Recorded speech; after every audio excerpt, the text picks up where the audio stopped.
ಈ ವರ್ಷ ಸ್ಯಾಂಡಲ್ವುಡ್ಗೆ ಹೇಗಿತ್ತು ಅನ್ನುವಂಥ ಒಂದು ಪ್ರಶ್ನೆ ಬರುತ್ತೆ. 90 ವರ್ಷದ ಕನ್ನಡ ಚಿತ್ರರಂಗದ ಇತಿಹಾಸದಲ್ಲಿ ಒಂದೇ ವರ್ಷದಲ್ಲಿ 250 ದಾಟಿರೋದು ಇದೆ. ಮತ್ತು ಸುದೀಪ್ದು, ದರ್ಶನ್ದು, ಶಿವರಾಜ್ ಕುಮಾರ್ದು ಎಲ್ಲ ಸ್ಟಾರ್ಗಳ ಸಿನಿಮಾ ಒಟ್ಟೊಟ್ಟಿಗೆ ಬಂತು. ಈ ವರ್ಷ ಒಂದು 200 ಜನ ಹೀರೋಯಿನ್ಗಳು, ಛಾಯಾಗ್ರಾಹಕರು, ಸಂಗೀತ ನಿರ್ದೇಶಕರು ಕನ್ನಡ ಚಿತ್ರರಂಗಕ್ಕೆ ಪರಿಚಿತರ.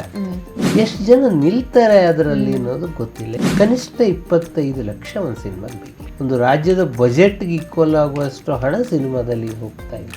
250ರಲ್ಲಿ 10 ಸಿನಿಮಾ ಗೆದ್ದಿವೆ. ಅದು 2%ಗಿಂತ ಕಮ್ಮಿ ಅಲ್ಲ. ಕನ್ನಡ ಚಿತ್ರರಂಗದ ಇತಿಹಾಸ ನೋಡಿದ್ರೆ ನೀವು ಮೊದಲ 2 ವಾರ ಸೋತು 3ನೇ ವಾರದಿಂದ ಗೆದ್ದ ಸಿನಿಮಾಗಳು. ಶುಕ್ರವಾರ ರಿಲೀಸ್ ಆದರೆ ನಿಮಗೆ ಭಾನುವಾರದವರೆಗೂ ಇದ್ರೆ ಅದು ಬಹಳ ದೊಡ್ಡ ಅಚೀವ್ಮೆಂಟ್. ಮೆಜಾರಿಟಿ ಹಿಟ್ ಅಂತಂದರೆ ದೊಡ್ಡ ಹಿಟ್. ಇದುವರೆಗೂ ಯಾವ ಡಬ್ಬಾದ ಸಿನಿಮಾಗಳು ಗೆದ್ದಿರಲಿಲ್ಲ. ಆದರೆ ಇದು ಮಹಾವತಾರ ನರಸಿಂಹ ಮಾತ್ರ ಕನ್ನಡ ವರ್ಷನ್ ಗೆದ್ದಿದೆ. ಈ ವರ್ಷ ಒಂದು ಬಹಳ ವಿಶೇಷ ಪ್ರಯತ್ನ ನಡೆದಿದ್ದು ಯಕ್ಷಗಾನವನ್ನು ಸಿನಿಮಾ ಮಾಡೋದಕ್ಕೆ ರವಿ ಬಸರೂರವರು ವೀರಚಂದ್ರಹಾಸ. ಹೊಸದಿಗಂತ ಡಿಜಿಟಲ್ ವಾಹಿನಿಯ ಸಮಸ್ತ ವೀಕ್ಷಕರಿಗೆ ಸ್ವಾಗತ. ನಾನು ಕವನ ಕಾಂತಾವರ. ಇನ್ನೇನು 2025 ಮುಗಿತಾ ಬಂತು. ಈ ವರ್ಷ ಸ್ಯಾಂಡಲ್ವುಡ್ಗೆ ಹೇಗಿತ್ತು ಅನ್ನುವಂಥ ಒಂದು ಪ್ರಶ್ನೆ ಬರುತ್ತೆ. ಈ ಹಿಂದಿನ ವರ್ಷಗಳಲ್ಲಿ ನಾವು ನೋಡ್ತಾ ಹೋದರೆ 2022ರಲ್ಲಿ ಸ್ಯಾಂಡಲ್ವುಡ್ನಲ್ಲಿ ಸುಮಾರು 200 ಆಸುಪಾಸು ಸಿನಿಮಾಗಳು ರಿಲೀಸ್ ಆಗಿತ್ತು. ಅದೇ 2024ರಲ್ಲಿ 230ಕ್ಕೂ ಅಧಿಕ ಸಿನಿಮಾಗಳು ರಿಲೀಸ್ ಆಯಿತು.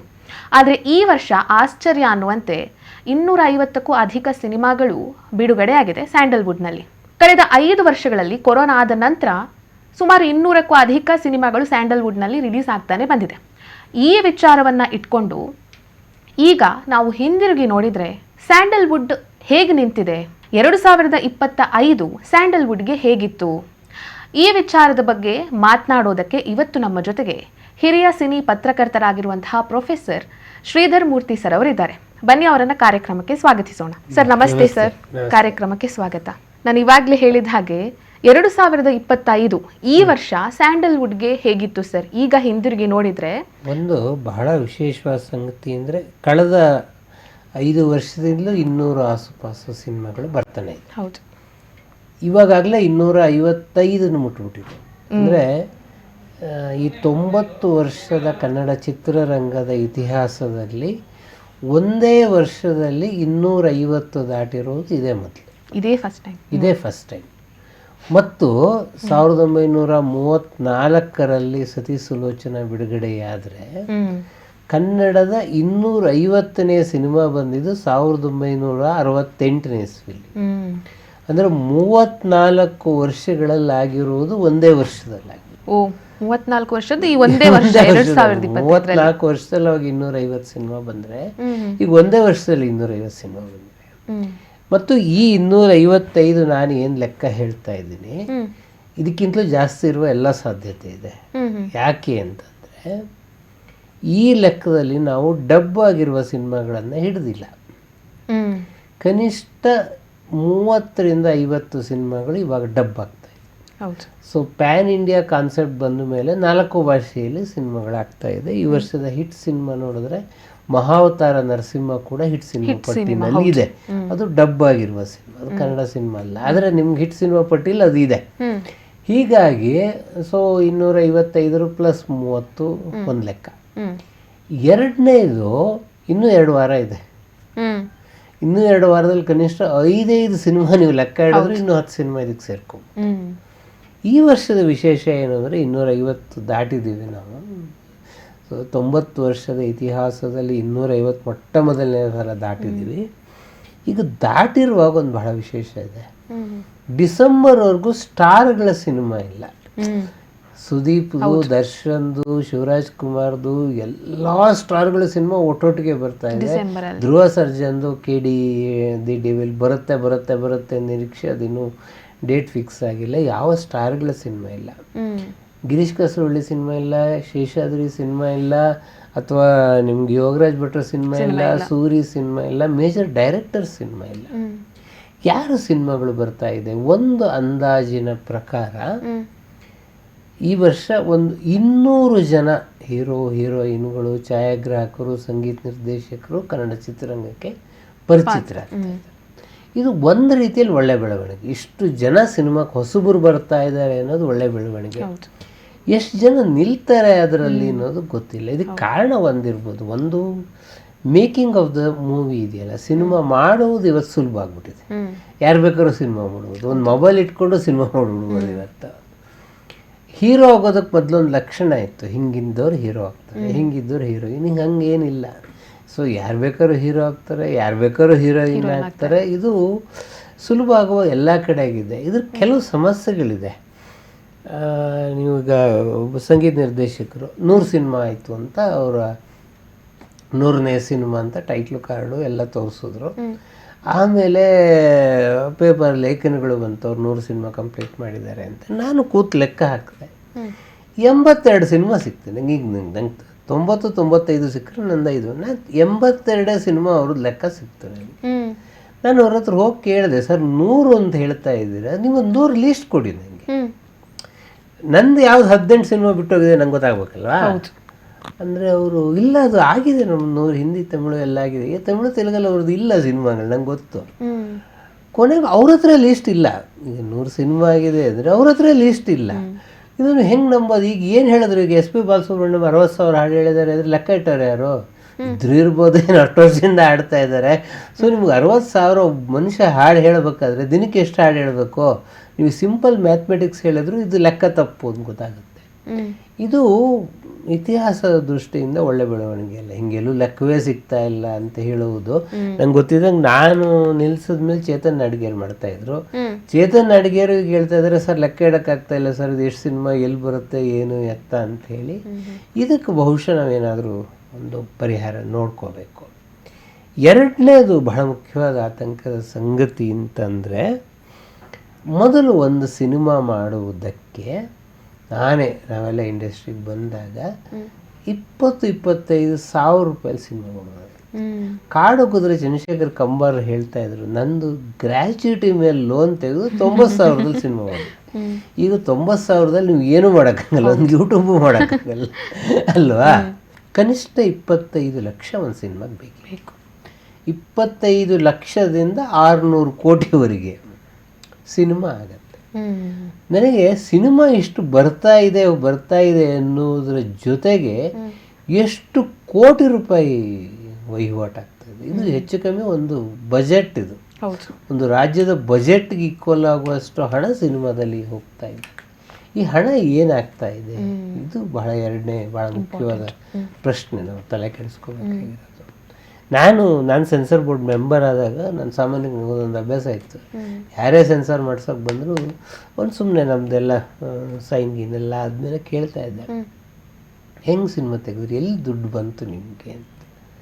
ನಾನು 90% ಜನ, ಸರ್ ನಮ್ಮದೊಂದು ರೈಸ್ ಮಿಲ್ ಇತ್ತು ಸರ್ ಮಾರ್ಬಿಟ್ಟೆ, ಒಂದು 2 ಎಕರೆ ಜಮೀನಿತ್ತು ಸರ್ ಮಾರ್ಬಿಟ್ಟೆ. ಅಂದರೆ ಸಿನಿಮಾದ ಪ್ಯಾಷನ್ ಇಟ್ಕೊಂಡು ಈ ಸಿನಿಮಾ ತೆಗಿಬೇಕು ಅಂತ ಬರೋಕ್ಕಿಂತ ಇಂಥವ್ರು ಯಾರೋ ರೈಲ್ಸ್ ಇರ್ತಾರೆ ನೋಡಿ, ಅದು ಯಾವುದೋ ಒಂದು ಹಿಟ್ ಸಿನಿಮಾ ಆಗ್ಬಿಡುತ್ತೆ. ಸೂಫ್ರಂಡ್ಸು ನೋಡಿ, ಅವ್ನು ಎಷ್ಟು ದುಡ್ಡು ಮಾಡ್ದ, ನೀವು ಮಾಡಿ ನೀವು.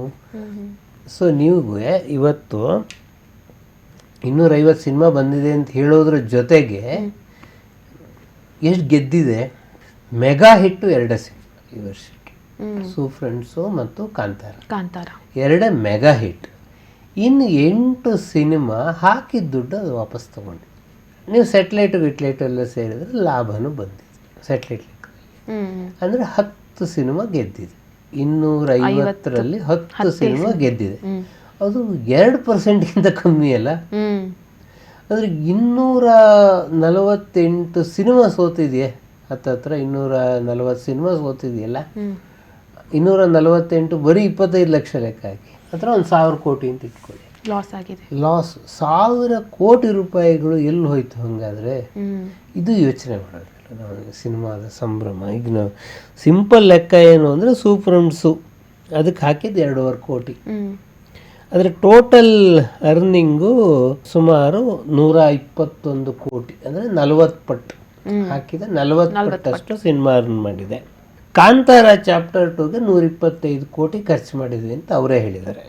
ಕಾಂತಾರ ಚಾಪ್ಟರ್ 1ಗೆ ಅದು 880 ಕೋಟಿ ಅರ್ನ್ ಮಾಡಿದೆ, ಅಂದರೆ ಒಂದು 6 ಪಟ್ಟು ಜಾಸ್ತಿ ಅರ್ನ್ ಮಾಡಿದೆ. ಅಂದರೆ ನಿಮಗೆ ಇದು 2 ಸಿನಿಮಾಕ್ಕೆ ಈ ಲೆಕ್ಕ ಹೇಳ್ಬೋದು ಅಷ್ಟೇ, ಬಿಟ್ಟರೆ ಉಳಿದ ಯಾವ ಸಿನಿಮಾಕ್ಕೂ ಹಿಂಗೆ ಲೆಕ್ಕ ಹೇಳೋಕ್ಕಾಗ. ಯಾಕೆ? ಇದು ಬಹಳ ಮುಖ್ಯವಾದ ಪ್ರಶ್ನೆ ನಾವು ಎತ್ಕೋಬೇಕಾಗಿತ್ತು. ಆಮೇಲೆ ಒಂದು ಬಹಳ ಸಿಂಪಲ್ ಎಕನಾಮಿಕ್ಸ್ ಇದೆ. ನೀವು 25 ಲಕ್ಷ ಒಂದು ಸಿನಿಮಾಕ್ಕೆ ಹಾಕಿದ್ರೆ ನಿಮಗೆ 25 ಲಕ್ಷ ವಾಪಸ್ ಬರಬೇಕಾದ್ರೆ ಕನಿಷ್ಠ 4 ಚಿತ್ರಮಂದಿರಗಳಲ್ಲಿ ಒಂದು ವಾರ 4 ಶೋ ನಡಿಬೇಕು. ಅಥವಾ ನೀವು ಅದನ್ನು ಥಿಯೇಟ್ರ್ ಸಂಖ್ಯೆ ಕಮ್ಮಿ ಮಾಡ್ಕೊಳ್ಳಿ, 15 ದಿನ ನಡಿಬೇಕು ಅಲ್ವಾ. ನೀವು 2 ಶೋ ನಡೆಯುತ್ತೆ ಅಂತ ಇಟ್ಕೊಳ್ಳಿ, ಅವಾಗ 15 ದಿನ ನಡಿಬೇಕು. ಅಥವಾ ಒಂದೇ ಶೋ ನಡೆಯುತ್ತೆ ಅಂತ ಇಟ್ಕೊಳ್ಳಿ, 1 ತಿಂಗಳು ನಡಿಬೇಕು. ಇದು ನಿಮ್ಗೆ ದುಡ್ಡು ವಾಪಸ್ ಬರೋದಕ್ಕೆ. ಇವತ್ತು ಹೆಂಗಾಗ್ತಿದೆ ಅಂದರೆ 10-12 ಮೊದಲಾದರೆ ನೀವು ಸಿಂಗಲ್ ಸ್ಕ್ರೀನ್ ಥಿಯೇಟ್ರ್ ಇರಬೇಕಾದ್ರೆ, ಈಗ ಈ ಶುಕ್ರವಾರ ಸಿನಿಮಾ ರಿಲೀಸ್ ಆಯಿತು, ಮುಂದಿನ ಶುಕ್ರವಾರದವರೆಗಂತೂ ಗ್ಯಾರಂಟಿ ಇರುತ್ತೆ ಸಿನಿಮಾ. ಅದೊಂದು ಗ್ಯಾರಂಟಿ. ಮುಂದಿನ ಶುಕ್ರವಾರನೇ ಅದನ್ನ ಬದಲಾಯಿಸ್ತಾ ಇದ್ದಿದ್ದು. ಕನ್ನಡ ಚಿತ್ರರಂಗದ ಇತಿಹಾಸ ನೋಡಿದ್ರೆ ನೀವು ಮೊದಲ 2 ವಾರ ಸೋತು 3ನೇ ವಾರದಿಂದ ಗೆದ್ದ ಸಿನಿಮಾಗಳಿದೆ. ಉದಾಹರಣೆ ಪ್ರೇಮ್ಲೋಕ. ಮೊದಲ 2 ವಾರ ಜನ ಇಲ್ಲ, ಆದರೆ ಇವತ್ತಿಗೂ ಇತಿಹಾಸದಲ್ಲಿ ಪ್ರೇಮ್ಲೋಕ ಮೆಗಾ ಹಿಟ್ ಸಿನಿಮಾ. 3ನೇ ವಾರದಿಂದ ಜನ ಬರೋಕ್ಕೆ ಶುರುವಾದರು. ಇದಕ್ಕೊಂದು ಮಾರ್ಜಿನ್ ಪೀರಿಯಡ್, ಅಂದರೆ ನೀವು ಜನಕ್ಕೆ ಗೊತ್ತಾಗಬೇಕು ಇಂಥದ್ದೊಂದು ಸಿನಿಮಾ ಹೋಗ್ತಾ ಇದೆ ಅಂತ ನುಗ್ತಾರೆ ಅವಾಗ. ಆದರೆ ಇವತ್ತು ಹಂಗೆ ಆಗ್ತಿಲ್ಲ. ಶುಕ್ರವಾರ ರಿಲೀಸ್ ಆದರೆ ನಿಮಗೆ ಭಾನುವಾರದವರೆಗೂ ಇದ್ರೆ ಅದು ಬಹಳ ದೊಡ್ಡ ಅಚೀವ್ಮೆಂಟ್. ಹೌದು. ಸೋಮವಾರನ ಸಿನಿಮಾ ಓಡ್ತಾ ಇದೆ ಅಂದರೆ ಗೆದ್ದಿದೆ ಅಂತ ಲೆಕ್ಕ. ಅದಕ್ಕೆ ಇವತ್ತು 5ನೇ ದಿನದ ಪ್ರವೇಶ, 10ನೇ ದಿನದ ಶೋ ಅಂತೆಲ್ಲ ಬೋರ್ಡ್ ಹಾಕಂತಾರೆ.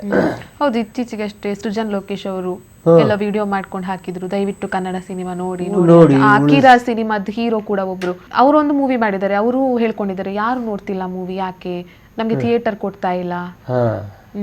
ಎರಡನೇದು, ನಿಮಗೆ ಸಿಂಗಲ್ ಸ್ಕ್ರೀನ್ ಥಿಯೇಟ್ರ್ ಇರುವಾಗ ಲೆಕ್ಕಾಚಾರ ಸುಲಭ ಇತ್ತು. ಸ್ವಲ್ಪ ಥಿಯೇಟ್ರ್ ಅಲ್ಲೂ ನೀವು ಡಿಸ್ಟ್ರಿಬ್ಯೂಟ್ರು ಮೋಸ ಮಾಡೋದು ಥಿಯೇಟ್ರ್ ಓನರ್ಗಿಂತ ಹೆಚ್ಚಾಗಿ. ಈಗೇನಾಗಿದೆ, ಸಿಂಗಲ್ ಸ್ಕ್ರೀನ್ ಥಿಯೇಟ್ರ್ಗಳು ಕಮ್ಮಿ ಆಗ್ತದೆ ಎಲ್ಲ ಊರಿನಲ್ಲೂ. ನನಗೆ ದಾವಣಗೆರೆ, ಈಗ ನಿಮಗೆ ಒಂದು A centre, Bengaluru A centre ಬಿಟ್ಟರೆ ನಿಮ್ಮನ್ನು ರಕ್ಷಿಸ್ತಾ ಇದ್ದಿದ್ದು ಯಾವುದು? ದಾವಣಗೆರೆ, ಧಾರವಾಡ, ಹುಬ್ಬಳ್ಳಿ, ಶಿವಮೊಗ್ಗ, ಇವೆಲ್ಲ ಅಚ್ಚಕರಣ. ಶಿವಮೊಗ್ಗದಲ್ಲಿ 12 ಥಿಯೇಟ್ರ್ ಇತ್ತು ಒಂದು ಕಾಲದಲ್ಲಿ. ಇವತ್ತು 1 ಮಲ್ಟಿಪ್ಲೆಕ್ಸು 2 ಥಿಯೇಟ್ರಿಗೆ ಇಳಿದಿದೆ, 10 ಥಿಯೇಟ್ರ್ ಕ್ಲೋಸ್ ಆಗಿದೆ. ಚಿಕ್ಕಮಗಳೂರಲ್ಲಿ 5 ಥಿಯೇಟ್ರ್ ಇದ್ದಿದ್ದು 2 ಥಿಯೇಟ್ರಿಗೆ ಇಳಿದಿದೆ ಇವತ್ತು. ಅಂದರೆ ನಿಮಗೆ ಇದು ಬರೀ ಬೆಂಗಳೂರಿನಲ್ಲಿ ಆಗ್ತಿರೋ ಡೆವಲಪ್ಮೆಂಟ್ ಅಲ್ಲ, ಇಡೀ ಕರ್ನಾಟಕದಾದ್ಯಂತ ಸಿಂಗಲ್ ಸ್ಕ್ರೀನ್ ಥಿಯೇಟ್ರ್ಗಳು ಕಮ್ಮಿ ಆಗ್ತಾ ಇದೆ. ಅಂದರೆ ಸಿನಿಮಾ ಎಲ್ಲಿ ರಿಲೀಸ್ ಆಗ್ತಾ ಇದೆ, ನೀವು ಮಲ್ಟಿಪ್ಲೆಕ್ಸನ್ನೇ ನಂಬ್ಕೋಬೇಕು. ಮಲ್ಟಿಪ್ಲೆಕ್ಸಲ್ಲಿ ನಿಮಗೆ ಮೊದಲು 1 ವಾರ ನಡೆದ್ರೆ ಪರ್ಸೆಂಟೇಜ್ ಮಲ್ಟಿಪ್ಲೆಕ್ಸ್ ಕಡೆ ಜಾಸ್ತಿ ಇರುತ್ತೆ, ನಿಮ್ಮ ಕಡೆ 70-30 ಹೋಗುತ್ತೆ. 2ನೇ ವಾರದ ನಿಂತರೆ ಮಾತ್ರ ನೀವು ದುಡ್ಡು ನೋಡೋಕ್ಕೆ ಸಾಧ್ಯ. ಆದದ್ರಿಂದ ಇದು ದುಡ್ಡು ನೀವು ನೋಡೋಕ್ಕೆ ಆಗ್ತಾ ಇಲ್ಲ, ಯಾಕಂದ್ರೆ ಒಂದೇ ವಾರ ಸಿನಿಮಾ ಗೆಲ್ಲುತ್ತೆ ಅಂತ ಹೇಳಿ. ಇದು ಸದ್ಯದ ಪರಿಸ್ಥಿತಿ, ಈ ವರ್ಷದ ಪರಿಸ್ಥಿತಿ. ಮುಂದಿನ ವರ್ಷದ ಅಷ್ಟೊತ್ತಿಗೆ ನೋಡ್ಬೋದು, ಯಾಕಂದರೆ ಕೆಲವು ಮೆಗಾ ಹಿಟ್ ಸಿನಿಮಾಗಳು 45 ಬಹಳ ನಿರೀಕ್ಷೆಯಿಂದ ಬರುತ್ತೆ ಅಂತಿದೆ. ಗಿರೀಶ್ ಕಾಸರವಳ್ಳಿಯವ್ರ ಸಿನಿಮಾ ಕೂಡ ಮುಂದಿನ ವರ್ಷ ಬರ್ಬೋದು. ನಮ್ಗೆ ಆ ಮಟ್ಟಿಗೆ ಏನಾಗುತ್ತೆ ಅನ್ನೋದು ಭಾಳ ಕುತೂಹಲದಿಂದ ನೋಡ್ಬೋದು. ಅಂದರೆ ಈಗ 2025ರಲ್ಲಿ ಅನಿರೀಕ್ಷಿತವಾಗಿ ಯಶಸ್ಸನ್ನು ಕಂಡಂತಹ ಸಿನಿಮಾಗಳು ಕೂಡ ಇದೆ. Example Su from So. ಬಹಳ ಬಿಗ್ ಮೆಜಾರಿಟಿ ಹಿಟ್ ಅಂತಂದರೆ ಸೂ ಫ್ರಮ್ ಸೋ ದೊಡ್ಡ ಹಿಟ್. ಯಾಕಂದರೆ ಯಾರೂ ಆ ಪ್ರಮಾಣದಲ್ಲಿ ಊಹೆ ಮಾಡೇ ಇರಲಿಲ್ಲ ಆ ಸಿನಿಮಾ ಗೆಲ್ಲುತ್ತೆ ಅಂಥೇಳಿ. ಆಮೇಲೆ ಎಕ್ಕ ಮೇಲೆ ಬಹಳ ನಿರೀಕ್ಷೆ ಇತ್ತು, ಬಹಳ ದೊಡ್ಡ ನಿರೀಕ್ಷೆ ಇತ್ತು. ಸಿನಿಮಾ ಸೋಲ್ದಿಲ್ಲ, ಅದರ ಮಟ್ಟಿಗೆ ಗೆದ್ದಿದೆ. ಹಾಗೆ ಮಾದೇವ ಮೇಲೆ ಬಹಳ ನಿರೀಕ್ಷೆ ಇತ್ತು, ಅದು ಗೆದ್ದಿದೆ ತಕ್ಕ ಮಟ್ಟಿಗೆ. ಸೊ ನಮ್ಮಲ್ಲಿ ಡಬ್ಬಿಂಗು ಒಂದಿಷ್ಟು ದಿನ ಬೇಡ ಅಂತೆಲ್ಲ ಹೋರಾಟ ಎಲ್ಲ ಮಾಡಿ ಡಬ್ಬಾದ ಯಾವ ಸಿನಿಮಾಗಳು ಗೆದ್ದಿರಲಿಲ್ಲ. ಇದುವರೆಗೂ ಯಾವ ಡಬ್ಬಾದ ಸಿನಿಮಾಗಳು ಗೆದ್ದಿರಲಿಲ್ಲ. ಆದರೆ ಇದು ಮಹಾವತಾರ ನರಸಿಂಹ ಮಾತ್ರ ಕನ್ನಡ ವರ್ಷನ್ ಗೆದ್ದಿದೆ. ಸೊ ನಿಮಗೆ ತೆಲುಗು ವರ್ಷನ್ನು ನಾರ್ಮಲಿ ಏನಾಗೋದು, ಹಿಂದಿನೂ ಈಗ ಕನ್ನಡ ವರ್ಷನ್ ಮಾಡ್ತಾರೆ, ಹಿಂದಿ ವರ್ಷನ್ನೇ ಗೆಲ್ಲುತ್ತೆ. ನೀವು ಒಂದ್ಸಲ ಬುಕ್ ಮೈ ಶೋನಲ್ಲಿ ನೋಡಿದ್ರೆ ಕನ್ನಡ ವರ್ಷ ನೋಡೋರು ಯಾರು ಇರಲ್ಲ, ಎಲ್ಲ ಹಿಂದಿ ವರ್ಷನ್ ನೋಡ್ತಾರೆ. ಮಹಾವತಾರ ನರಸಿಂಹ ಹಂಗಲ್ಲ, ಕನ್ನಡ ವರ್ಷನ್ ಗೆದ್ದಿದೆ. ಕನ್ನಡ ವರ್ಷನ್ ನೋಡಿದರೆ ಇದು ಮುಂದೆ ಏನಕ್ಕೆ ಹಿಂಗಾಗಬಹುದು ಅಂತ ಗೊತ್ತಿಲ್ಲ. ಅಂದರೆ ನಾವು ಯಾಕೆ ಡಬ್ಬಿಂಗ್ ಬೇಡ ಅಂತ ಹೇಳ್ತಾ ಇದ್ವಿ, ಮಾಯಾಬಜಾರ್ ಎಲ್ಲ ಬಂದು ಕಾಲಕ್ಕೆ ಅಂತಂದರೆ, ಮಾಯಾಬಜಾರ್ ವಿಜಯವಾಹಿನಿಯವರು ಒಂದು ಪ್ರತ್ಯೇಕ ಡಬ್ಬಿಂಗ್ ಯೂನಿಟೇ ಶುರು ಮಾಡಿಬಿಟ್ಟಿದ್ರು. ಅದನ್ನು ರಾಜ್ಕುಮಾರ್, ನರಸಿಂಹರಾಜು, ಬಾಲಕೃಷ್ಣ ಎಲ್ಲರೂ ಬಹಳ ದೊಡ್ಡ ಹೋರಾಟವನ್ನು ಮಾಡಿ ಅದನ್ನು ತಡೆದ್ರು. ಆಮೇಲೆ ಇವತ್ತಿನ ಸ್ಪರ್ಧಾತ್ಮಕ ಯುಗದಲ್ಲಿ ಹಿಂಗೆ ಡಬ್ಬಿಂಗ್ನೆಲ್ಲ ತಡೆಯೋದು ತಪ್ಪು ಅಂತ ಹೇಳಿ ತೀರ್ಪು ಕೊಟ್ಟಿದ್ರೆ ಡಬ್ಬಿಂಗ್ ಅಲೋ ಆಗಿದೆ. ಅಲೋ ಆದರೂ ಏನೂ ಸಮಸ್ಯೆ ಆಗಿರಲಿಲ್ಲ, ಡಬ್ ಸಿನಿಮಾ ಯಾವುದು ಗೆದ್ದಿರಲಿಲ್ಲ ಅಂಥೇಳಿ. ಮಾವ ಥರ ನರಸಿಂಹ ಬಂದ ಮೇಲೆ ಮುಂದೆ ಏನಾಗಬಹುದು ಅನ್ನೋದು ಒಂದು ಬಹಳ ಆತಂಕದ ಸಂಗತಿ ಕೂಡ. ಯಾಕಂದ್ರೆ ನಾಳೆ ಹಿಂಗೆ ಡಬ್ ಸಿನಿಮಾಗಳು ಅದು ಪೌರಾಣಿಕ, ಯಾಕಂದ್ರೆ ಕನ್ನಡದಲ್ಲಿ ಪೌರಾಣಿಕ ಯಾವುದು ಬರ್ತಾ ಇಲ್ಲ, ತೆಲುಗಲ್ಲಿ ಪೌರಾಣಿಕ ಬಂದಿದ್ದು ಇಲ್ಲಿ ಗೆಲ್ಲಕ್ಕೆ ಶುರು ಮಾಡಿದ್ರೆ ಅದೊಂದು ಟ್ರೆಂಡ್ ಆಗ್ಬೋದಾ ಅನ್ನೋದು ಒಂದು ಬಹಳ ಗಮನಿಸಬೇಕು. ಆಮೇಲೆ ಯುದ್ಧಕಾಂಡ ಬಹಳ ನಿರೀಕ್ಷೆ ಇದ್ದಂಥ ಸಿನಿಮಾ, ಯುದ್ಧಕಾಂಡ ಭಾಗ 2 ಅದು ತಕ್ಕಮಟ್ಟಿಗೆ ಓಡಿದೆ, ಬಹಳ ಸೂಪರ್ ಹಿಟ್ ಅಲ್ಲ. ಆಮೇಲೆ ಈ ವರ್ಷ ಒಂದು ಬಹಳ ವಿಶೇಷ ಪ್ರಯತ್ನ ನಡೆದಿದ್ದು ಯಕ್ಷಗಾನವನ್ನು ಸಿನಿಮಾ ಮಾಡೋದಕ್ಕೆ ರವಿ ಬಸರೂರವರು ಹೊರಟಿದ್ದು ವೀರಚಂದ್ರಹಾಸ. ವೀರಚಂದ್ರಹಾಸ ಕೂಡ ಸೋತಿದೆ ಅಂತ ಹೇಳಕ್ಕಲ್ಲ, ಯಾಕಂದ್ರೆ ಗುಡ್ ಅಟೆಂಪ್ಟ್. ಶಿವರಾಜ್ ಕುಮಾರ್ ಕೂಡ ಒಂದು ರೋಲ್ ಮಾಡಿದ್ದಾರೆ. ಸೊ ನಮ್ಗೆ ಗೆದ್ದಿರೋ ಸಿನಿಮಾಗಳ ಪಟ್ಟಿಯಲ್ಲಿ ಅದು ಬರುತ್ತೆ. GST ನಾವು ಅಂದ್ಕೊಂಡಿದ್ದಕ್ಕಿಂತ ಅಂದರೆ ಅದು ಗೆಲ್ಲಬಹುದು ಅಂತ ಅಂದ್ಕೊಂಡಿದ್ವಿ, ಅದು ಗೆದ್ದಿಲ್ಲ ಸಿನಿಮಾ. ಆಮೇಲೆ ಮಾರುತ ಬಹಳ ದೊಡ್ಡದಾಗಿ ಗೆಲ್ಲುತ್ತೆ ಅಂತ ಅಂದ್ಕೊಂಡಿದ್ವಿ, ಅದು. ಆಮೇಲೆ ರಾಯಲ್ಲು, ಭಗೀರಥ ಇವೆಲ್ಲ ಅಂದರೆ ಎಷ್ಟು ಗೆಲ್ಲುತ್ತೆ ಅಂತ ನಿರೀಕ್ಷೆ ಮಾಡಿದ್ವು ಆ ಪ್ರಮಾಣದಲ್ಲಿ ಗೆದ್ದಿಲ್ಲ ಸಿನಿಮಾಗಳು. ಒಂದು ರೀತಿ ಶಾಕಿಂಗ್ ಫ್ಲಾಪ್ ಆಯಿತು ಆ ಸಿನಿಮಾ. ಹೌದು ಹೌದು ಹೌದು. ಅಂದರೆ ಯಾವುದು ಬಹಳ ನಿರೀಕ್ಷೆ ಮಾಡಿದ್ವು ಆ ಥರದ ಸಿನಿಮಾಗಳು ಗೆದ್ದಿಲ್ಲ. ಸೂ ಫ್ರೆಂಡ್ಸು ಒಂದನ್ನು ಬಿಟ್ಟರೆ ಇನ್ಯಾವುದು ಬಹಳ ಅಂದರೆ ಅಂದುಕೊಂಡೇ ಇರಲಿಲ್ಲ, ಎಲ್ಲ ಹೊಸಬರ ಸಿನಿಮಾ ಇಷ್ಟೊಂದು ದೊಡ್ಡ ಪ್ರಮಾಣದಲ್ಲಿ ಗೆದ್ದು ಬಿಟ್ಟಿದೆ ಅನ್ನೋದು ಯಾವುದೂ ಇಲ್ಲ ಈ ವರ್ಷದ ಒಟ್ಟು ನೀವು ಲೆಕ್ಕಾಚಾರ ನೋಡೋದಾದರೆ. ಆದರೆ ಮುಂದೆ ಬಹುಶಃ OTTಯ ಬಹಳ ಪ್ರಸ್ತಾಪಗಳು ಬರ್ತಿರೋದ್ರಿಂದ OTT ಪ್ಲಾಟ್ಫಾರ್ಮ್ ಏನಾದರೂ ಕ್ರಿಯೇಟ್ ಆದರೆ ಈ ಥರದ ಸಿನಿಮಾಗಳಿಗೆ ಅನುಕೂಲ ಆಗಬಹುದು. ಸೊ ಇಷ್ಟು ಹೊತ್ತು 2025 ಕನ್ನಡ ಚಿತ್ರರಂಗಕ್ಕೆ ಹೇಗಿತ್ತು, ಯಾವೆಲ್ಲ ಸಿನಿಮಾಗಳು ಅನಿರೀಕ್ಷಿತವಾಗಿ ಯಶಸ್ಸನ್ನು ಕಾಣ್ತು, ಕೆಲವೊಂದು ಸಿನಿಮಾಗಳು ಅನಿರೀಕ್ಷಿತವಾಗಿ ಫ್ಲಾಪ್ ಆಯಿತು, ಮುಂದೆ ಹೇಗೆ ಕನ್ನಡ ಚಿತ್ರರಂಗ ನಡೀಬಹುದು ಅನ್ನೋದ್ರ ಬಗ್ಗೆ ಸಾಕಷ್ಟು ಮಾಹಿತಿಯನ್ನು ಕೊಟ್ರಿ sir. Thank you so much sir.